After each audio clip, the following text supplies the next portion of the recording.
Alright, so I want to start your story by just saying that during all of high school, me and Frankie had a lunchtime ritual. We used to go, we used to go to Carrefour Laval at noon to take shits. It was a breezy, I think, summer afternoon for lunch. Naturally speaking, Mr. Leonardo Ferruglia and myself would typically, on a regular basis, walk all the way to Carrefour Laval to take una bruta gagad, ergo a nice shit. It was basically our thing. Like we had to program shit. We were programmed shit machines. At 12 o'clock, we had to go shit. The thing is that we used to go shit in Carrefour because we had our privacy. They had clean facilities. So I mean, that's where we did most of our shitting. Just to explain a little bit more the way the human body works, especially when you're regular, when you're Italian and you have a lot of different oils in your diet and spicy foods and dried meats. Sometimes you get typically you would get feeling, you know, like no bella feeling, but the feeling usually comes around the same time because the body knows. Like, you know. Now I remember there was one particular day where Frankie wanted to play basketball. So I stuck around and I had to go take a shit. Now the thing is that we couldn't make it to Carrefour and back, so unfortunately we had to shit at school. Well, I had to shit at school. Why couldn't we shit at school? So let me explain this. Popularity is one of the most important things in high school. I'm 100% serious. So Frankie tells me, he goes, why don't you shit in the gym locker room? I mean, it's a fantastic idea. I mean, there's nobody there. It's great. That being said, anything that could taint or damage your popularity, your image, anything that has to do with you being the cool you is something that you really don't want to risk. So you try to minimize any sort of risk of you being tainted or basically looking like Gianni Beretta, or, you know, like his wind tunnel sail and stuff. Or Anthony DaCosta with his, you know, shit in his underwear, 32 years old. So we make our way to the gym locker room, and the thing is that in the locker room there was no door. Like, there was no door to go in the bathroom. There was just like an empty fucking door with a stall. And you really need to be careful about normal behavior, which is bruta cagad. Like, sometimes you get the feeling and you gotta take a shit whenever you gotta take it. So Frankie's like, listen, I'll guard the door, go take your shit. So I take a bruta cagad. Every lunchtime, to not damage our popularity, Lenny and myself would walk to Carrefour Laval and take care of business. And by that business, I mean take shits. So this cagad was sneaky, man. You used to take sometimes nice shits. They used to come on nice, leash. Sometimes there were bombs. There was like a thunderstorm. It's like walking into it was like the 4th Battalion coming on. You know, like freaking rallying themselves up. It came out. It was an army coming out. It was a battlefield. My point is that shit came out of our assholes at lunchtime, and it was never at school, based on the fact that we didn't want people to know we were shitting at school. I take the shit. Now I look for the toilet paper. There's no fucking toilet paper. Because now it's like, all right, now it's not time to start walking. Now it's time to come out. Now there's no more time left to walk to wherever we need to go for, you know, like the upside down volcano to start fucking erupting. Now it's coming out right now. The problem is that I guess the most private spot to take a shit was in the gym locker rooms, because everyone that was, you know, the gym locker rooms weren't used because people were in the gyms during lunchtime playing soccer or playing whatever sport that they were playing. And I'm like, Fred, there's a problem. He's like, what's wrong? I'm like, there's no fucking toilet paper. The feeling is gone. Now it's the act that's happening. So I was going into the stall. Like, I offered my, being a good friend, you know, a great friend. I offered my services of guarding the door, and that's what I was gonna do. The thing is, once he got in the stall, he realized there was no toilet paper. Now there's like a pause, like a 3-second pause. In my head, I'm like, he has an idea. Is the greater good of him risking walking to another bathroom worth the risk of him maybe shitting his pants? And with that being said, ruining his popularity, which I mentioned from the beginning that is the most important thing from high school. Education comes second. With that being said, he really wasn't...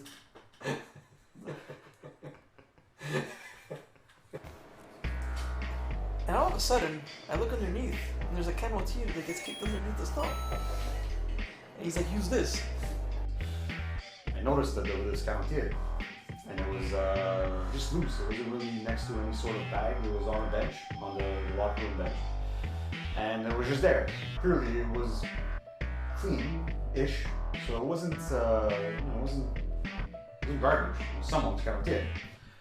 But again, we couldn't link it to a specific person or a bag or an article or anybody. And in my head, I'm like, well, I have no fucking choice. I gotta use the fucking Canottiera.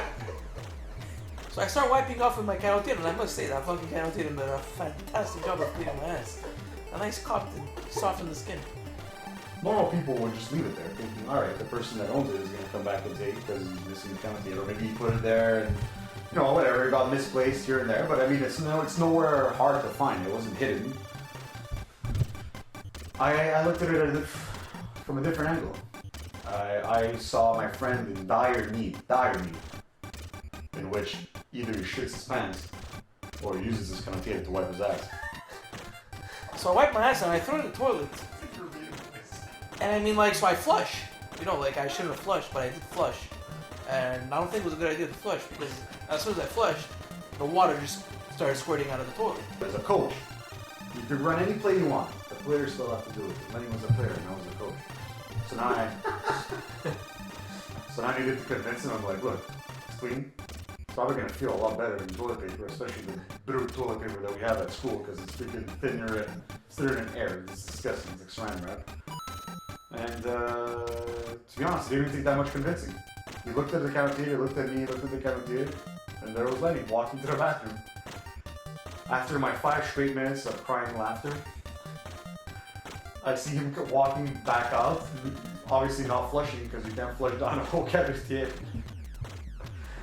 So basically what happened was, hey, went to his ass with Canottiera and it was dirty. So when I went to go see and look inside the bowl, it literally looked like cow skin because it was white and brown or black because it mixed with water. So you went and looked? I had to look. It looked like leather. It was disgusting. Like leather cow skin. Because I guess the shit on his ass mixed with the water made it look a little dark, and I couldn't stop. And it covered the entire bowl. It was like you couldn't see any of the toilet bowl. It was just literally that Canottiera. So I mean, you know, I clean up and everything, and I pull up my pants and we leave, you know. So the job is done. Fat. Now we continue playing basketball. Everything is good. So that's basically what happened. Now we needed to get out of there as soon as possible. I felt bad for his poor kids. Canottiera gone missing. Not only gone missing, but shit all over it. But if I can quote my friend Lenny, of which I've been part of the story, it was the best wife he's ever had. So you know what? I can't even fault it. Look, he invented something. If anything, he's a pioneer. Was it the ridged wife beater style? Like I think it was the absorption aspect of a Canottiera. It absorbs sweat and shit. Now, stories that I've heard were the period after we had some friends that were in gym class. And apparently they were given laps to do. So, you know, we didn't really tell anybody about the whole Canottiera thing. I think we told our closest friends a few months later just because we didn't want to get in, you know, we had to keep it under wraps. It's a secret mission. You don't tell your best friends it's a secret mission. You gotta keep it within you and your... It's kind of like when man screwed Bret Hart. He only told like a select few because he couldn't let it get out, right? This is a parallel, like the gravity of what we did is parallel to Bret Hart getting screwed. It's whatever. It's that bad. Yeah, so I don't know. This is what happened in that gym class. I to this day I'm still not 1,000% sure of what was going down, but basically when we got to class, I was all excited. You're gonna play soccer or something because I mean it's always gonna be something fun because we didn't really give a shit and it just made us do whatever we wanted. So we get into class and we're already starting to make the teams, and he just starts making us run. He's like, "Oh guys, run." So we didn't tell anybody, but we found out after the fact, after we started telling our closest friends, months and years later, that there's another side to the story, and essentially they all got punished based on the Canottiera being, well, the toilet bowl being freaking clogged for doing shit filled Canottiera. Okay, at the beginning, you're like, it's a warm up, we're gonna go around, do the thing. He's like, 1 lap, 2 laps, 3 laps. No, we're like, what's happening over here? I don't understand. So somebody, I don't even remember who, to be honest, because let's face it, it was like 25 years ago, and goes, sir, what's happening? This seems like punishment now. It's not just running around just to warm up. So essentially all our friends were running, they had gym the following period, and they're all running laps, and they didn't know why. The gym teacher was the shit, and we finally told them. I think when it was Don, one of our friends asked the gym teacher, like, sir, what the hell's your problem? And he responded like, no, my problem is some ham decided to wipe his ass with a t-shirt. And now the janitor has to clean it up. But he goes, some idiot, or ham was the word that he always liked to use. He goes, some ham decided to wipe their ass, I don't know if he actually said wipe their ass, with a Canottiera. He definitely didn't say Canottiera, he said Undershirt, and threw it in the toilet bowl and then flushed. That's the part I think that he was really most mad about, was the flushing. He could have survived with the Canottiera in the thing, but the flush must have made it overflow or something. Any 16-year-old's instant reaction would be to laugh in his face, followed by immediate more suicides and laughs. Anyway, he was really mad about it, so he made us run laps. But at the end of the day, he didn't even know who did it. So we felt we were wrongly punished. But I guess we were rightly punished because I think it ended up being somebody in our class. But to this day, it's a mystery to me. I have no clue. So it was funny to know when they found out years later that they got punished based on Lenny wiping his ass rather than the shitty t-shirt. And I mean shitty literally.